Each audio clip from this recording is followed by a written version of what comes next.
Greetings, everyone. I hope you had a lovely Thanksgiving. This is Cathie Wood, CEO, CIO of ARK Invest.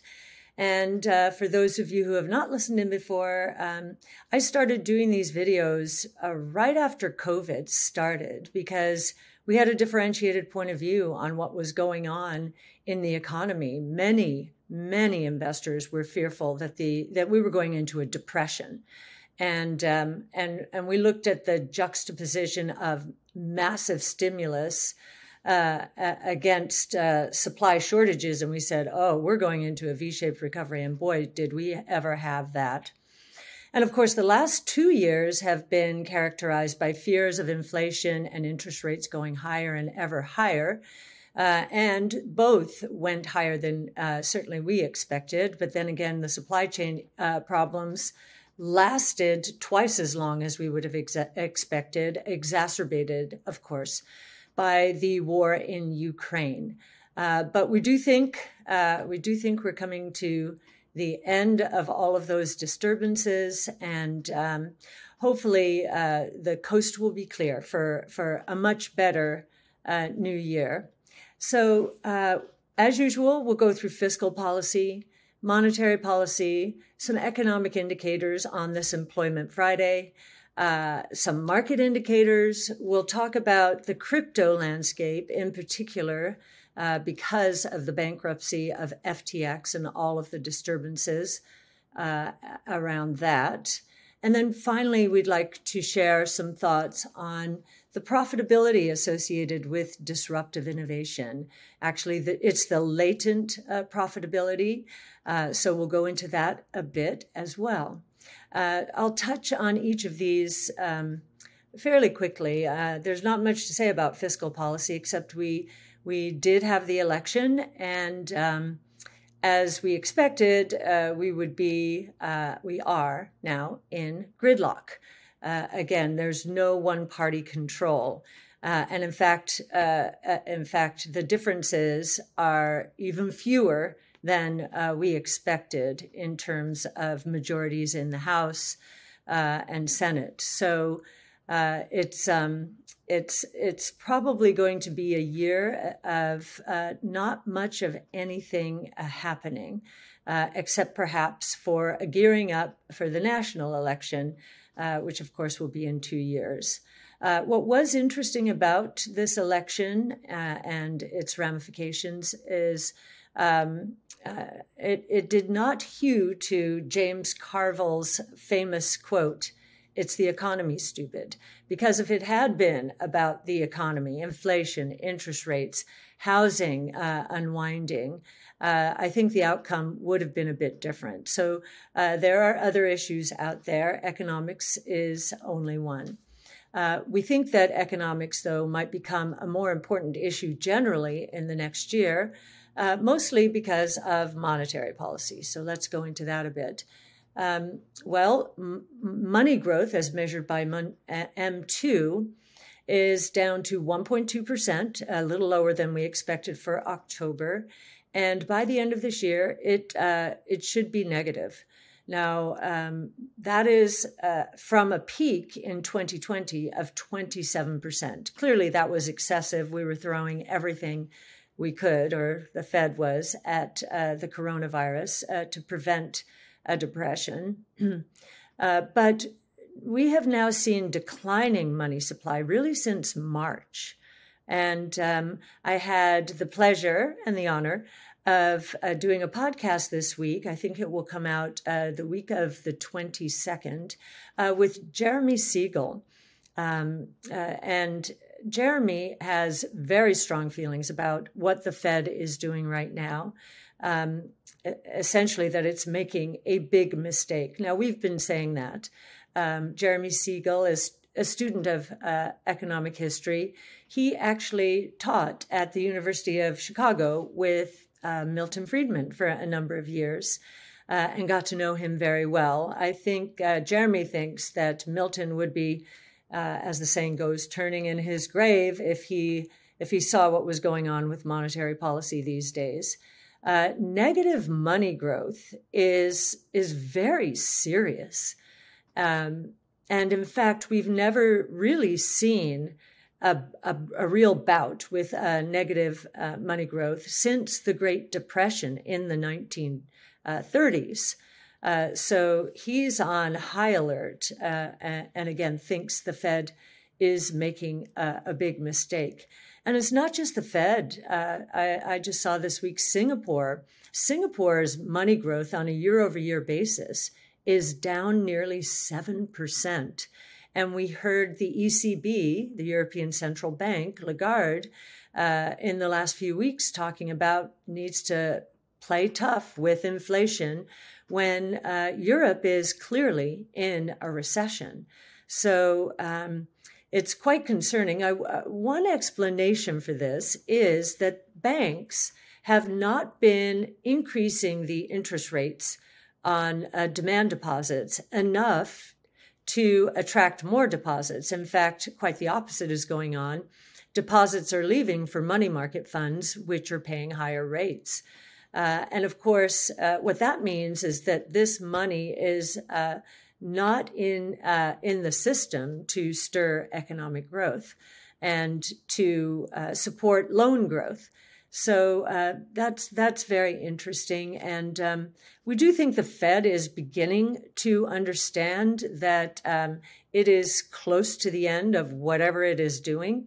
And I think the market, the equity market, which has been basing since June, is beginning to understand the same thing, but concerned that, rightly, that the Fed will make a mistake that will cause a crisis of some sorts.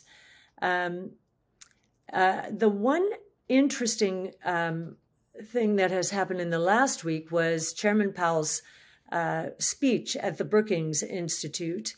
And as he was talking, he referenced a few variables that we've been thinking are very important, and we're happy to hear him cite. One is that, monetary policy does act with a lag. And it's not just our monetary policy we should be thinking about. It is global monetary policy. And if you look at when central banks around the world started raising interest rates, it was well before the US did. It was about 2 years ago, and the Fed really only started 7 to 8 months ago. And so it is this monetary tightening around the world that will impact economic activity during the next year or so. And of course, all we've seen is tightening, and so the odds are high that economic activity during the next year will be disappointing. So happy to hear him talk a little bit more about lags, and that the Fed has to be cognizant about lags, and then also to hear him talk about rents and how rents, as they get into the CPI in particular, are lagging indicators. And he cited a number of measures that are rents or rent-like, one of them being leases and the rate at which they're turning over. And this is for real estate. And he noted that the rate of growth on a year-over-year basis is decelerating sharply. And that's because we're seeing other indicators like the S&P Core Insights, I think that's the name of it, measure of home prices, down 3 consecutive months in a row. We have not seen this. And we have not seen the depth nor the extent of declines in the housing market as measured by prices since 2008, 2009. So he's on high alert, and that's good. And I do think the market took a little bit of comfort from that today. Now, we named this this month's webinar "Pivot?" And some of my colleagues reminded me of the Friends episode where famously they're moving in and the leader of the band is saying, "Pivot, pivot, pivot." And of course, it didn't work. It didn't work. And so we just have to hope that when the Fed does pivot, and it will, that it will work. If it doesn't work, what will have happened is the equivalent of what happened to the Depression in the 1930s, and that was when the Fed finally did change its spots. It didn't work. It was called a liquidity trap. They pushed money out there, and it didn't take hold. There was just too much fear. I don't think we're going to get to that spot, but it is a risk, and we can't deny it. So we titled this episode not only Pivot, but Leads and Lags pointing to a pivot. I'm sorry, Lags and Leases pointing to a pivot. And the fact that Chairman Powell is talking about lags, talking about being less aggressive in interest rate increases, 50 basis points instead of 75. I mean, we would say they shouldn't do anything at all, but at least they're softening that tone. That's good news. The only bad news is he's now saying, yep, the rates will probably go higher than we envisioned just a month ago. We don't think that's good news at all. And we also don't think it's going to happen, the 5% plus. The other thing to note is the balance sheet, the Fed's balance sheet is shrinking by roughly $93 billion a month. Now, there's a debate about what this really means, but the San Francisco Fed says that if you add that to where the Fed funds rate is today, which is roughly 4%, that tightening would be the equivalent of a 6.3% Fed funds rate, all other things equal. Now, already the yield curve, so the difference between short-term interest rates and long-term interest rates, is negative. It's unusual, of course, for long rates to be below short rates. And that what that usually means is that inflation and or real growth are going to disappoint or surprise on the low side of expectations. And we do think both will happen. But if we took that 6.3% equivalent Fed funds rate, literally, we'd be dealing with a 280 basis point inversion in the yield curve. And that would be a record. That would be even more inverted than when Chairman Volcker was strangling the economy or strangling inflation out of the economy in the early 80s. But think about that.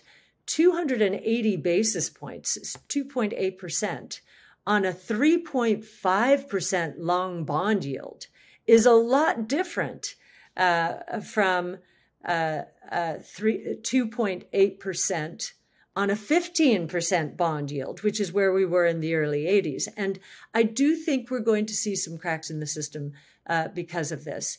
Now, some would say the UK's LDI crisis, liability-driven investing crisis, was the first, and we would agree. The crypto fallout might be the second, although we would submit that fraud is the bigger problem there. But something interesting did happen this week. Blackstone's REIT, it's a $69 billion fund, the largest real estate fund in the world, available to retail investors, really shut down in terms of withdrawals. They are not allowing redemptions now. They had hit the maximum. I guess it's 5% of net asset value each quarter or 2% per month. So clearly through November, they had hit their limit and they've closed it. Real estate is an illiquid asset and it's under pressure right now. Investors know that, and they're trying to pull away.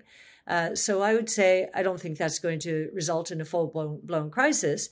But for people who do need liquidity and would like to get their money out, that's a problem. So we found that interesting as well. So what are we dealing with in terms of showstoppers when it comes to the Fed? Well, still employment, and we'll talk a little bit about that in a minute when we talk about the employment report. Headline CPI, still not near 2%. Core CPI, not near 2%.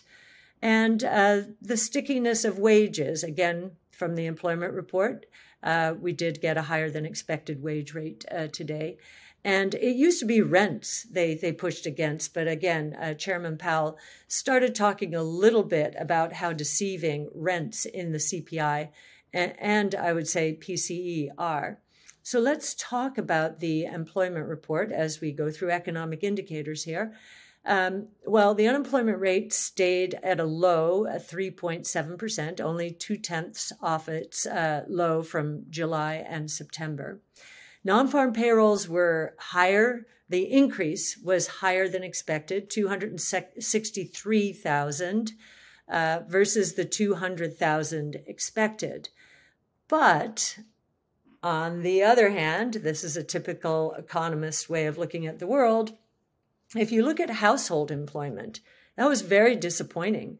It declined 138,000.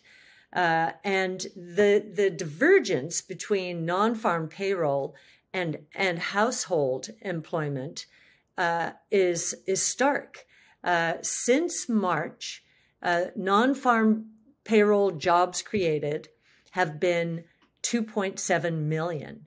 Household jobs created, practically zero, roughly 12,000. So that's since March. And think about that. That is when money growth started declining on a sequential basis. I don't think that's any coincidence. So the other indicators of employment that are pointing down include the Challenger layoff survey. It spiked by more than 400% in the month of November. Now, typically we don't see that except when we're in a recession, that kind of spike. So that's another indicator. And the last one in the employment report itself was the average work week went down 0.1 of a point. Now, this is a pretty stable number. So when it declines, I take note. And it's basically businesses saying, okay, it was so hard to find this employment. I mean, these employees, that I'm not going to lay anyone off right now, but my business is down, so I'll maybe cut the work week and cut overtime. So that's also interesting. And, the more this divergence between non-farm payroll and household extends, the more I think the economic indicators are going to start becoming quite weak. I think household always catches the turn in a cycle. And as you know, we think the cycle did turn as household employment was turning in March, and that we fell into a recession then. And probably revisions will cement the case for that. But right now, GDP for the third quarter did come out up. Now, a big part of the reason was imports collapsing as companies tried to clear their shelves of inventory. So that's not exactly a ringing endorsement of how strong the U.S. economy is. Average hourly earnings did increase 0.6%. The expectation was 0.3%. That took the year-over-year wage inflation rate up from 4.9% to 5.1%. And the Fed's definitely watching this. Now, a counter to that is this work week decline means that total income, so average hourly earnings is just an average, but total income, when you measure all the hours, is not as strong as that wage growth would suggest. And then just looking through the indicators that came out this month, just trying to be pretty even-handed, strong versus weak, and inflationary versus not inflationary. We did see retail sales come out and personal spending stronger than expected. Retail sales up 1.3%. I think autos distorted it quite a bit as supply chain issues have eased up.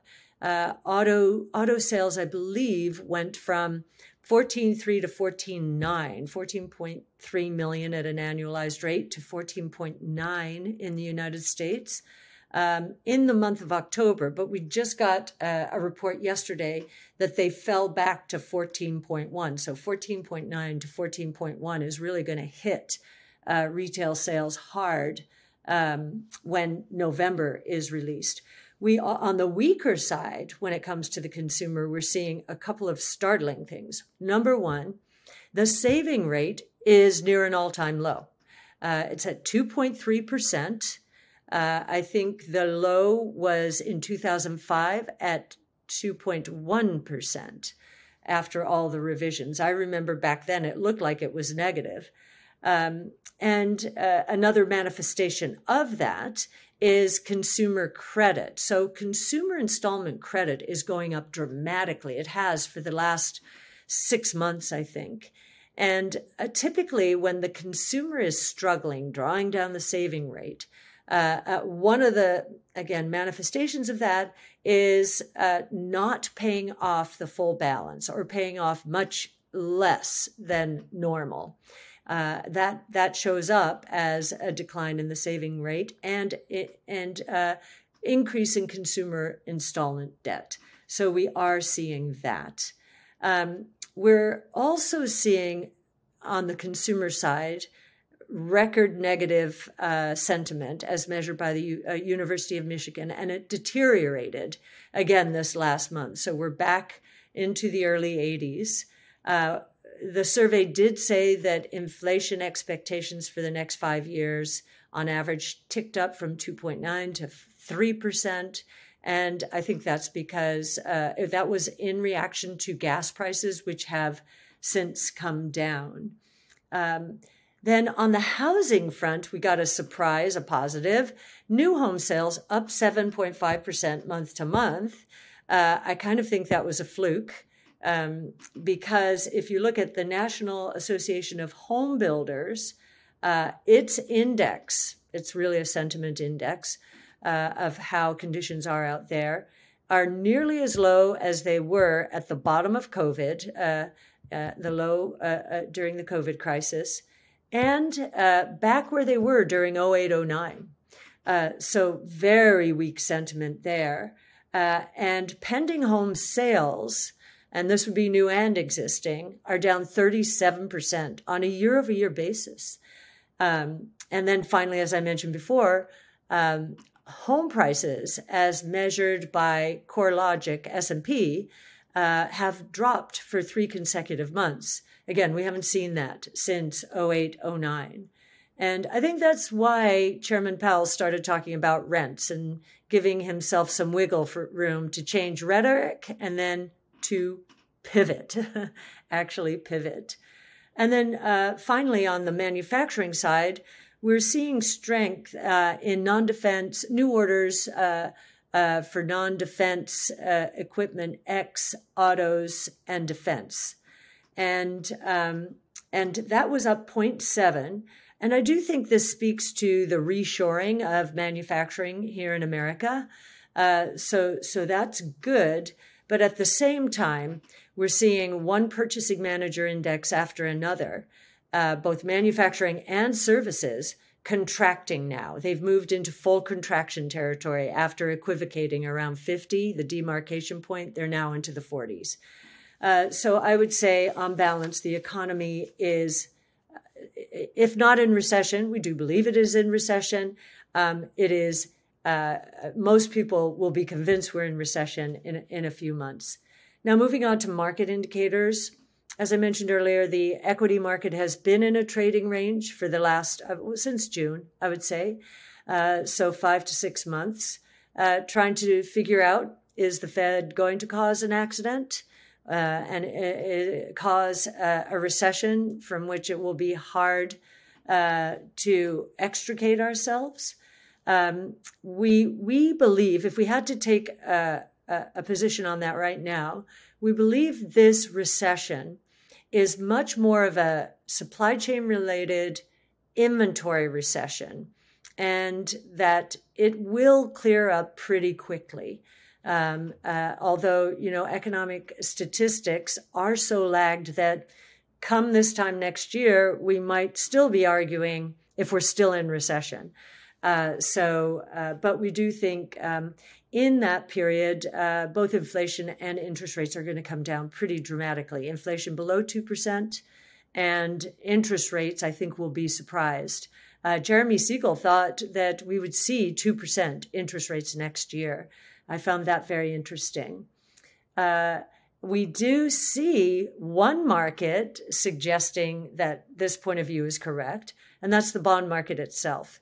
Bond yields peaked on October 22nd, I think, at 4.3% and are now down near 3.5%. That's a pretty dramatic drop in the bond market. And the yield curve is now, if you look at the 2s to 10s, I think it's inverted by 77 basis points. Again, a very steep inversion given the level of interest rates we're at.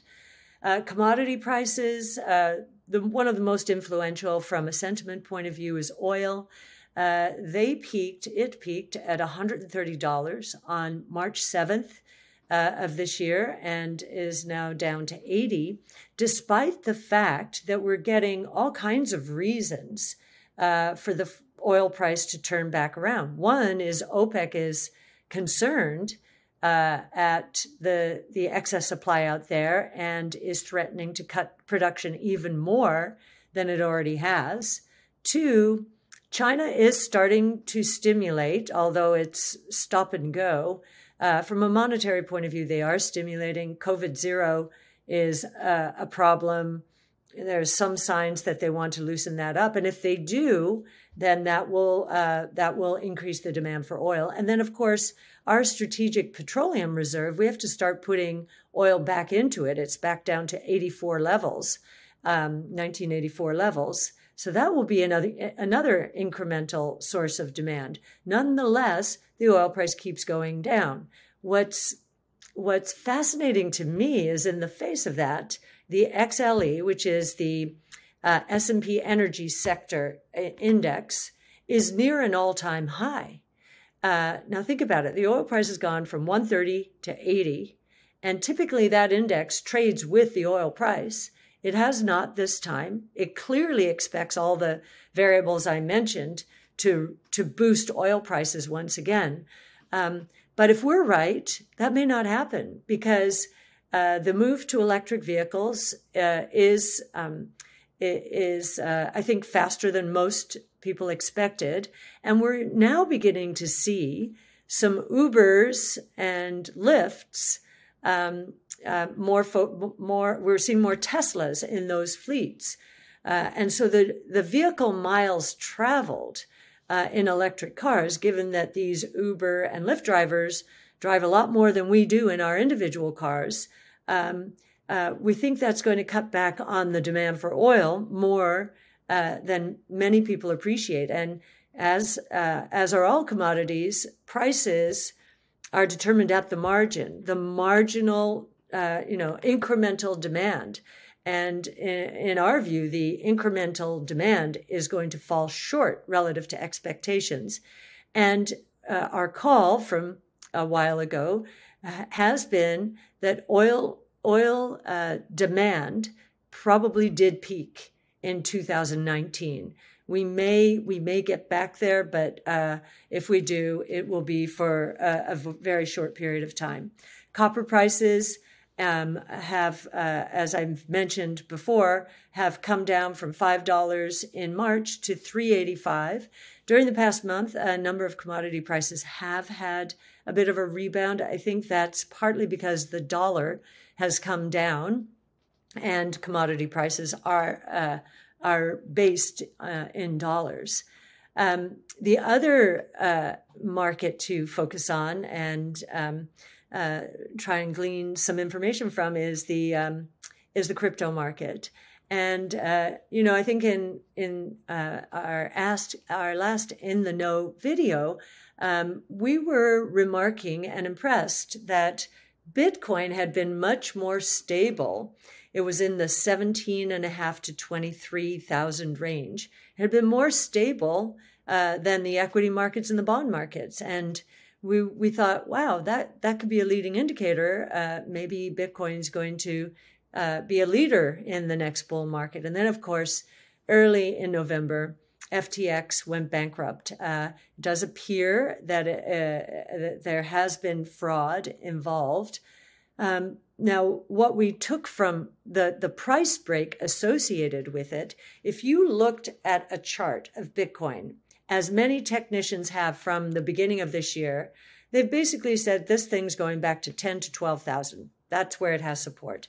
It doesn't have much support between here and there. Well, guess what? It stopped at 15.5 and it is now around 17. So it has withstood a massive amount of uncertainty in terms of what's going on in the crypto market. And one of the things we have been impressed by is how the Bitcoin blockchain and Ethereum, neither one of them skipped a beat in terms of operations. No transactions interrupted at all. If you think back, if you were in the markets in 2008, 2009, the markets froze. Banks stopped processing. They didn't know where the counterparty risk was, and the absence of information, the absence of transparency, the market froze and the Fed had to come in. It was a near-death experience for the global financial system. Well, it has not been a near-death experience for crypto. And it's highlighting how important transparency is. We can see every transaction on the network by IP address. We can follow the money by IP address. And the decentralization of the network is also paramount. You know, it was very interesting that Sam Bankman-Fried never liked Bitcoin. Well, it's becoming obvious to me now that I know he never liked it, why he didn't like it. It's because it's not centralized. There's no way to control it, like he was controlling his empire. So it highlights this, the dual nature, decentralization, transparency, and regulators are beginning to understand this. The newest SEC commissioner, Jaime Lizarraga, still getting used to his name, he highlighted how important decentralization and transparency are, and a lesson learned from this crisis. And so from a regulatory point of view, the focus on those two variables could be very good for the crypto asset ecosystem. And then just to put into perspective the fallout from crypto, at its peak, the crypto asset ecosystem, all of it, I think there are more than 10,000 crypto assets. Most of them, or many of them, will not be worth much, but there has been a lot of speculation. The entire crypto asset ecosystem hit somewhere between $2.9 and $3 trillion. Is now down to roughly $800 billion. Now, put that in context. Apple is a $2.3 trillion company, one stock. So that just gives you a sense of how early we are still, and how unlikely it is that what has happened in crypto could cause a systemic financial crisis. Now, we probably are going to see more fallout, and we think we can dimension it. One of the ones I think we have a lot of facts on this. DCG, Digital Currency Group, owns Genesis, and it may have borrowed roughly $1 billion from Genesis. So $1 billion, it could be between $1 and $2 billion. Now, to give you a sense of that, the Lehman Brothers bankruptcy claims were $1.2 trillion. So we're not talking anything like that. We are talking counterparty risk, again, shades or echoes of that crisis. Reinforcing this idea is with transparency, you will have a much better understanding of counterparty risk. With decentralization, the counterparty risk should be lessened. Closed ecosystems are not a wise idea, and human-driven decisions, especially in a moment of a crisis, as opposed to smart contract automated decisions, also tend to be, if not irrational, then in the case of Sam Bankman-Fried and FTX, possibly fraudulent. So I think every time we go through a battle test of the crypto asset ecosystem, I feel better. I feel better. If you look at the trajectory of Bitcoin, while the swings are wild, as Jeremy Siegel said on our podcast yesterday, he doesn't think there has ever been an asset where more people have made so much money, even after these losses, in such a short period of time, 12 to 13 years. So our conviction is as high as ever. And you will see from our Bitcoin Monthly, which will be out on Monday, how our on-chain analytics look even after this battle test. The outlook is positive based on-chain analytics that show massive capitulation that we typically see only at bottoms. And that's why we're so impressed. We didn't get back down to 10 to 12,000. You know, a lot of the traders and hedge funds involved in crypto just look at the charts and press and press and press and press until they get what they want and get what they believe will happen. Well, that didn't happen. Now, I'm not saying it won't, but I think the odds have gone down quite dramatically. And truly impressed at the relative stability, especially in Bitcoin and Ether to some extent.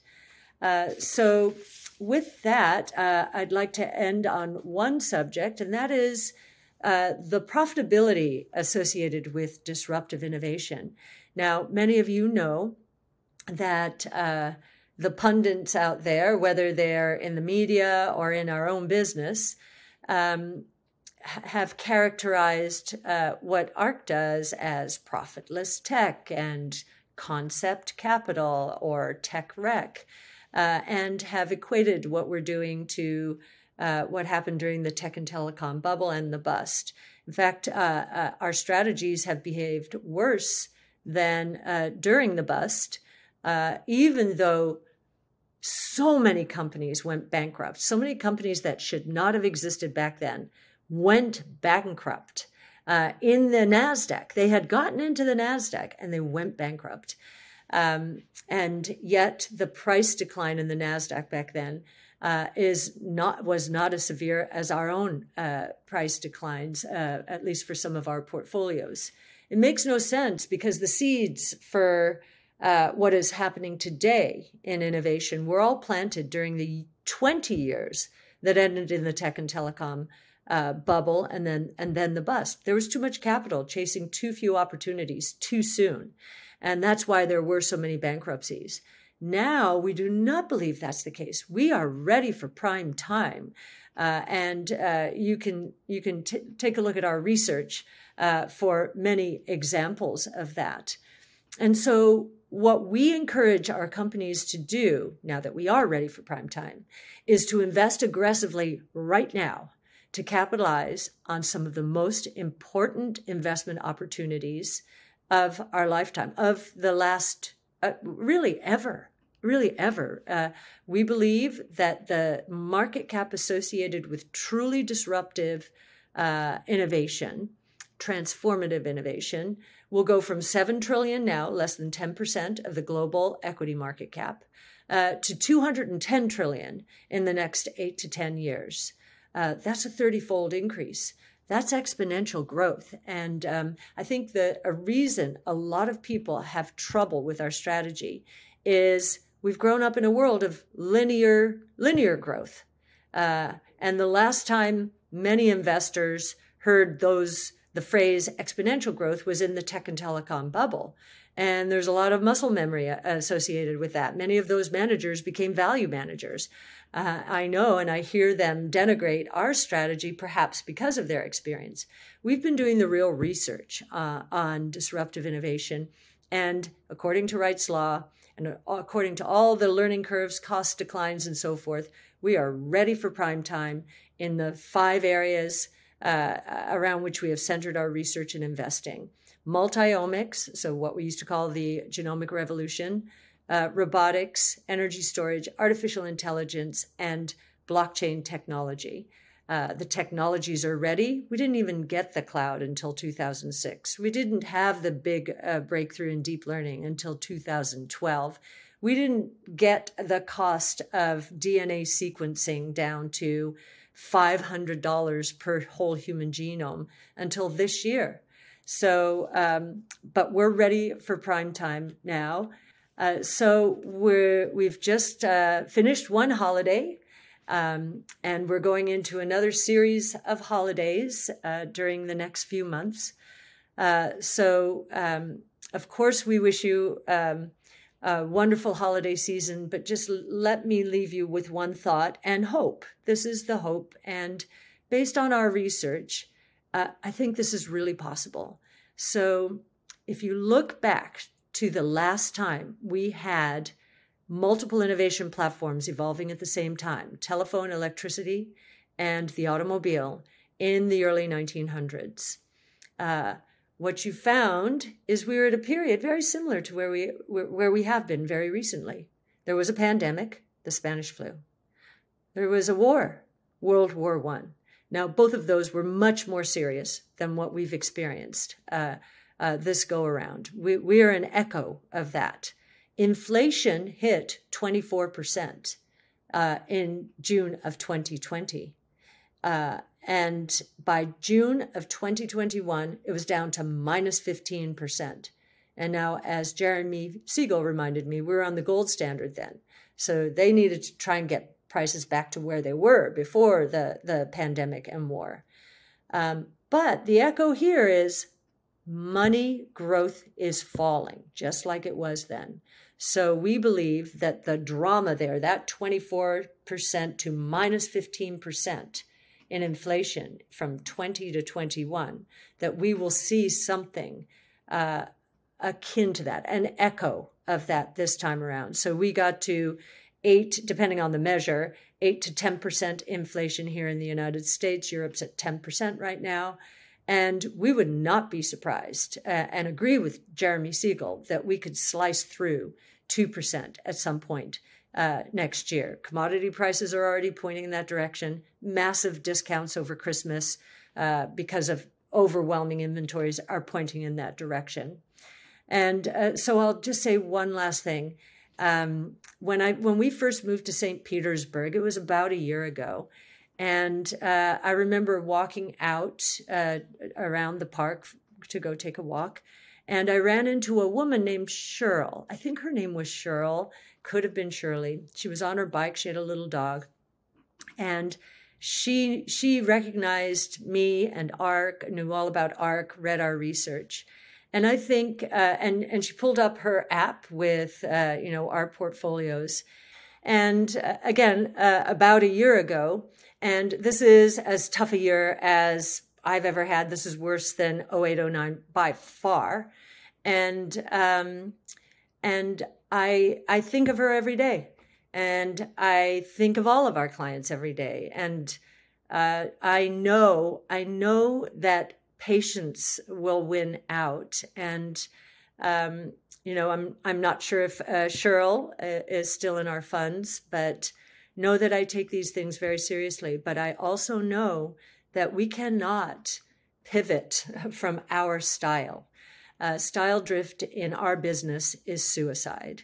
And our focus is exclusively on disruptive innovation. We would not hedge with energy stocks. The energy index is at an all-time high, despite oil prices falling from 130 to 80. That makes no sense. But we're seeing a lot of people drift, even if they have ESG mandates. So we will not drift. And we know that our research is pointing us in the right direction. If anything, in the last year, our conviction in our research has increased because the artificial intelligence breakthroughs that we were expecting 5 years from now, maybe even 10 years from now, are happening now. GPT-3 chat, or chat GPT-3, it's mind-blowing. So I think truth will win out, patience will win, and we're looking forward to more in the know videos, sharing our insights and thoughts in the new year, and by which time, at some point, we expect the pivot to have taken place. So with that, have wonderful holidays, and I will look forward to doing more of these in the knows in the new year.